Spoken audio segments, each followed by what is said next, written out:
안녕하세요. 외유토크 신일섭입니다. 오늘의 주제는 FOMC 파월은 웃었고 트럼프는 울었다.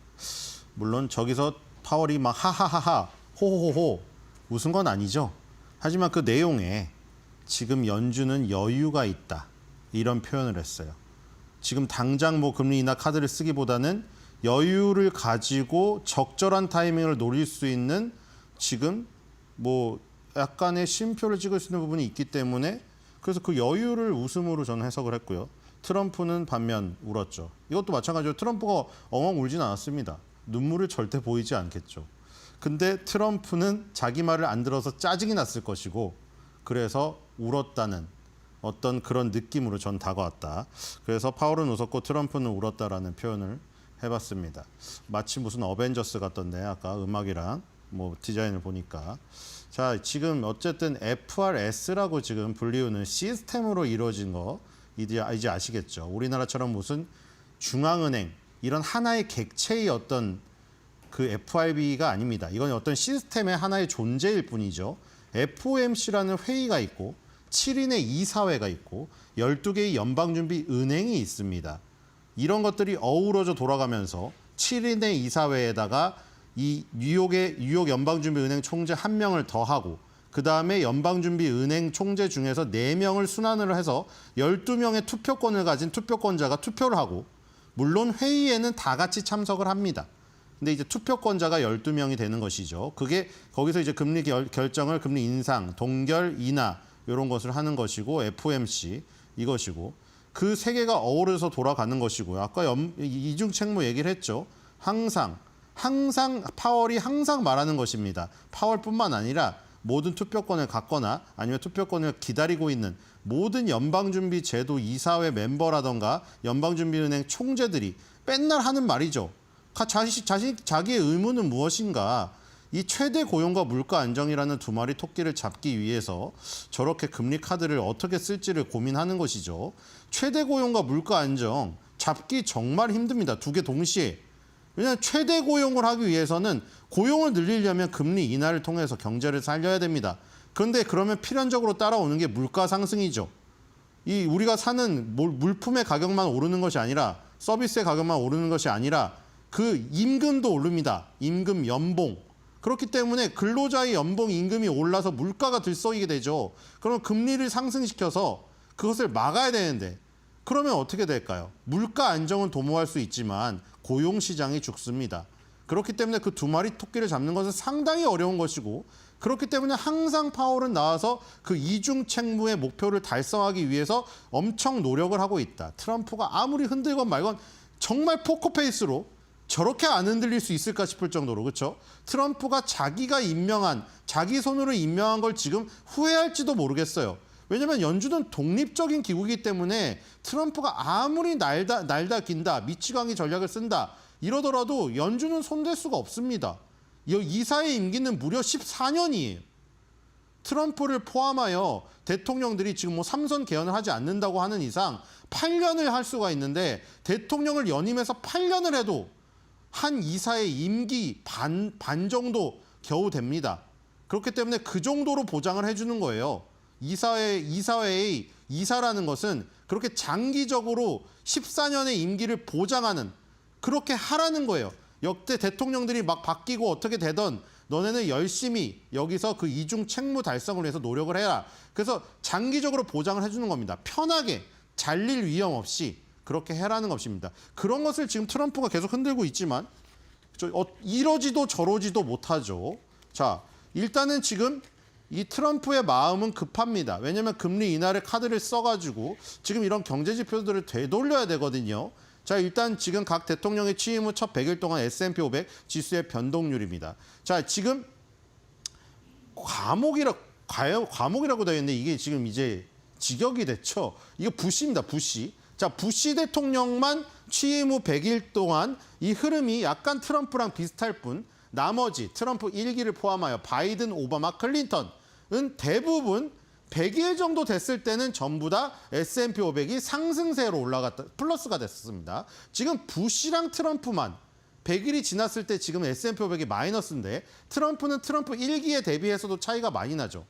지금 사실 뭐 마음을 먹은 것 같긴 합니다. 왜냐하면 자기가 1기 때 못했던 걸 아까 말한 삼성개헌, 삼성개헌도 사실 민주주의에서 이게 말이 나오면 안 되는 건데 하도 트럼프가 자기는 계속 일하기를 원하고 삼선 개헌이든 뭐든 방법은 많다. 그래서 무슨 뭐 벤스가 뭐 대통령이 된다면 무슨 뭐 지위를 물려주는 뭐 그런 말도 안 되는 시나리오 같잖아요. 근데 트럼프는 그런 얘기를 서스럼없이 합니다. 서슴없이. 뭐 물론 그게 일어날 것 같지는 않지만 그런 얘기까지 하고 있어요. 근데 그런 이유가 그렇게까지 얘기하는 이유가 자기도 2기이기 때문에 마지막 4년밖에 안 남았다는 걸 아는 것이죠. 그러니까 1년 후에 지금 한 번 하고 나서 두 번째는 1기 때 못했던 걸 이루고 싶었던 거죠. 지금 1기 때 못했던 게 결국 뭡니까? 중국에 들어가서 장사하고 싶은 거를 거의 다 이뤘는데 마지막에 어그러졌다. 그래서 우리는 중국을 해방시켜야 된다. 해방시킨다는 게 고로 뭐다? 우리가 중국에 들어가서 장사를 해야 된다. 중국은 편하게 우리나라에서 장사를 하고 물건 팔고 있는데 미국은 중국에서 장사도 못하고 물건도 하나도 못 팔고 갈취만 나오고 이용만 당했다는 게 트럼프의 주장이에요. 그래서 2기 때는 반드시 그거를 이뤄서 중국을 해방시키겠답니다. 중국 해방운동을 마무리하겠답니다. 그래서 행정명령도 엄청나게 많이 내고요. 관세를 굉장히 강력하게 부과를 하고 있죠. 그래서 그런 어떤 부작용, 트럼프는 부작용이라고 말하고 있어요. 단기적인 부작용. 단기적인 부작용으로 지수가 엄청나게 변동이 되고 있죠. 부시랑 트럼프만 100일의 흐름이 이랬습니다. 그렇죠? 이 지금 보시면은 요 누구죠? 오바마죠. 오바마도 변동성이 초기에는 심했는데 100일 때 접어들어서는 S&P 500이 제자리를 찾았습니다. 자, 근데 부시랑 트럼프는 100일 되는 시점에서 S&P 500이 지금 마이너스를 기록하고 있죠. 자, 뒤로 가보겠습니다. 자, 변동성도 급등했습니다. 자, 트럼프 1기랑 뭐 다른 대통령 말고 진한 이제 트럼프랑만 비교해보죠. 같은 트럼프인데 1기 때에 비해서 2기 때는 마음을 먹어서 그런지 지금 강력하게 아주 추진을 하는 바람에 이런 어떤 단기적인 부작용이 일어나고 있습니다. 트럼프 행정부나 공화당의 주장은 그거예요. 단기적인 변동성. 이 캐롤라인 레빗 대변인 인생의 스냅샷. 그리고 스콧 베센트 미국 재무부 장관은 장기 투자를 하기 때문에 주식은 좋은 자산. 트럼프는 하루하루 오르고 내리는 게 그게 주식이다. 뭐 이렇게 표현을 하고 있기 때문에 그쪽 입장에서 얘기를 하자면 단기적인 부작용. 물론 민주당이라던가 트럼프를 반대하는 사람들은 이거는 근본적으로 지금 시장이 훼손이 돼가지고 장기적으로 안 좋을 것이다. 이렇게 얘기를 하고 있죠. 그게 트럼프가 뭐 이 시장에 초를 쳤다고 지금 얘기를 하고 있는 것인데 어쨌든 간에 지금 단기적인 부작용 이 트럼프 행정부 입장에서 말을 하면 1기 때보다 변동성이 상당히 심해졌죠. 그렇죠? 1기 때 변동성의 이 수치로 보면 5배입니다. 이게 CBOE에서 발표하는 변동성 지수인데 S&P 500의 지수 변동성을 나타내고요. 수치가 높을수록 시장의 불안정성이 큰 겁니다. 지금 똑같은 시점에 트럼프 1기 때 그 CBOE 수치가 10이었다면 50까지 치솟아서 5배가량이 나왔죠. 지금 물론 좀 잦아들었지만 지금도 1기 때 대비하면 변동성이 2배 수준입니다. 당연히 바이든이나 클린턴 때보다 훨씬 더 높고요. 물론 오바마의 변동성도 있었습니다. 자, 뒤로 가보겠습니다. 자, 그리고 이제 이것을 지금 같이 뭐 계속해서 공격을 하고 있는 것이죠. 자, 지금 미국의 국력 자체가 훼손되고 있다. 이 세계적으로 가장 안전한 자산이라고 하면은 뭘까요? 서브프라임이라던가 뭐 9.11 테러 때라던가 아니면 코로나 위기 때라던가 이런 어떤 큰 위기가 왔을 때 그래도 세상에서 가장 믿을 만한 것들. 미국이라는 초강대국이 갖고 있는 달러, 초강대국의 이 화폐인 달러, 그 다음에 초강대국인 미국이 이 지금 그 담보를 하는 채권, 그 다음에 금, 이렇게 나눌 수가 있겠죠. 근데 달러랑 채권이 흔들리고 있다는 거죠. 지금 트럼프 1기 때에 대비해서도 지금 달러가 굉장히 급락을 하고 있고요. 주요 6개국 통화에 대비한 달러 인덱스는 100이 깨졌습니다. 100이 깨져서 99대로 내려가 버렸어요. 자, 취임 후 100일 동안 지금 달러 가치는 계속 하락을 하여 지금도 아직 하락세가 멈추지 않고 있죠. 100일이 지금 지나가고 있는 이 시점에도. 그렇죠? 지금 누구도 그런 이 정도의 하락은 없었습니다. 아까 전에 변동성에서는 부시랑 S&P 500 변동률에서 부시랑 트럼프가 조금 비견될 만했는데 부시도 달러 가치에서는 강력했습니다. 부시, 바이든, 오바마, 트럼프 1기 클린턴에서도 전혀 찾아볼 수 없었던 달러 가치의 급락이 나타나고 있어서 이 트럼프 반대론자라든가 민주당에서는 공격을 하고 있죠. 미국의 가치를 훼손시켰다. 뭐 그런 것도 일리가 있어요. 옛날에 로마가 망한 게 총칼로 결국에 뭐 찔려서 망한 거지만 결정적으로는 로마의 화폐 가치가 떨어지면서 더 이상 로마의 화폐가 세계적으로 융통이 되는데 가치가 없어졌기 때문에 망한 거죠. 자, 뒤로 가보겠습니다. 자, 국채 수익률입니다. 수익률하고 가격은 반대죠. 국채 수익률. 그러니까 금리가 상승하면 국채 가격은 급락을 합니다. 미국의 국채 가격도 급락을 하고 있다는 것이죠. 그러니까 지금 세계에서 3대 자산이라고 하면은 미국의 국채, 미국의 달러, 금 얘기할 수가 있는데 미국의 국채 가격하고 달러 가치 다 하락을 하고 있다는 것이죠. 그래서 이거는 미국의 국력이 흔들리는 거 아니냐. 트럼프가 괜히 관세 전쟁을 불러일으켜갖고 다른 나라엔 피해 하나도 못 주고 미국의 국력을 훼손하는데 1조를 했다. 이렇게 지금 비아냥대고 있는 사람들이 있습니다. 뒤로 가보겠습니다. 자, 그래서 3대 안전자산 중에 유일하게 이제 금이 빛을 발하고 있는 것이죠. 같은 안전자산이지만 그 안에서도 시속 게임이 있겠죠. 미국의 달러, 미국의 채권이 그리고 금하고 안전자산이 3대 축이지만 그 안전자산 안에서도 미국 달러랑 채권의 가치가 내려가면 상대적으로 또 다른 안전자산이 금이 치솟겠죠. 그런 변동성이 여기도 나타나죠. 바이든, 부시, 오바마, 트럼프 1기, 클린턴 때랑은 전혀 비교할 수 없는 금 가격의 어마어마한 상승이 나타나고 있습니다. 자, 뒤로 가보겠습니다.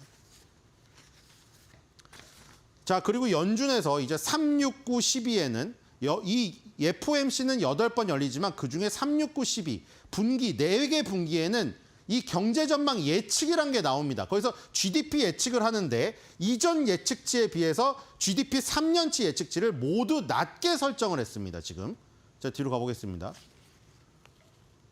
자, 그리고 연준 홈페이지 들어가면 이렇게 밑에 4개가 딱 깔려 있죠. 현재 금리가 깔려 있고요. 4.25에서 4.50 이번에 동결했고요. 이렇게 3개가 깔려 있습니다. 이게 바로 연준의 이중책무에 관련된 거죠. 연준의 이중책무는 뭐라고 했죠? 맨날 떠드는 거. 물가 안정.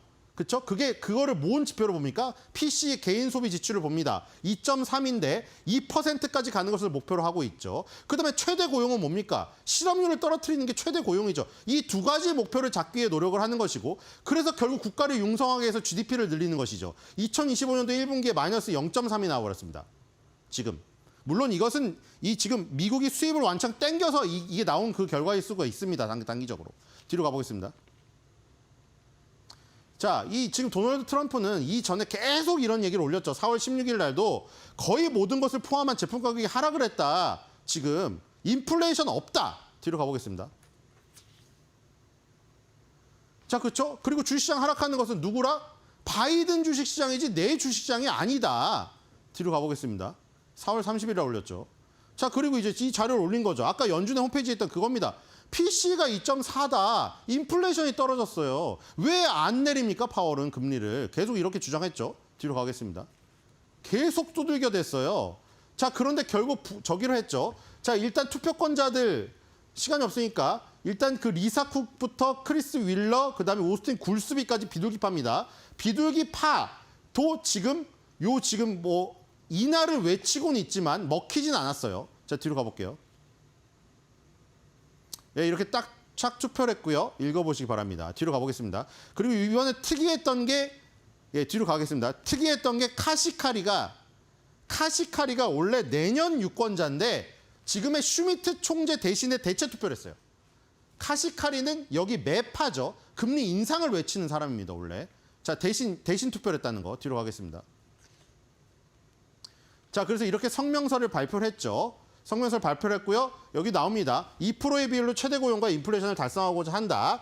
실업률 상승과 인플레이션 상승의 위험이 높아졌다고 판단했다고 합니다. 트럼프랑 정반대죠. 트럼프는 고용이 안정됐고 인플레이션이 없기 때문에 연준은 빨리 금리를 내리라고 했는데 연준은 오히려 관세 때문에 상승의 위험이 있다고 판단을 했습니다. 완전 부딪히고 있죠. 뒤로 가보겠습니다. 자, 그래서 여기서 올린 것이죠. 자, 유가는 하락했고 금리는 하락했다. 그런데 연준은 금리를 안 내리고 있다. 연준은 금리를 인하해야 합니다. 이렇게 올렸어요. 뒤로 가보겠습니다. 그런데 말을 안 들었죠. 자, 그리고 지금 6월 18일로 예정된 다음 지금 금리통화위원회 FOMC 지금 예측도 금리 동결이 79.9%가 나오고 있습니다. 6월 달에도 지금 트럼프의 원하는 바가 이루어지지 않을 가능성이 지금 있습니다. 결국 트럼프가 계속 두들기더라도 이 연준 FOMC는 계속해서 자기 원칙을 지켜나갈 것만 같은데요. 내년 6월까지 이런 싸움은 계속될 것 같습니다. 이 FOMC 그리고 즉 FRB 의장이 파월에서 다른 사람으로 바꾸기 전까지 이것이 안 변할 것 같아요. 그래서 오늘 한 줄 매드평입니다. 트럼프는 맨날 외치죠. 트럼프 왈. 연준 산에대고 이나 외쳐도 돌아오는 건 대답 없는 메아리뿐.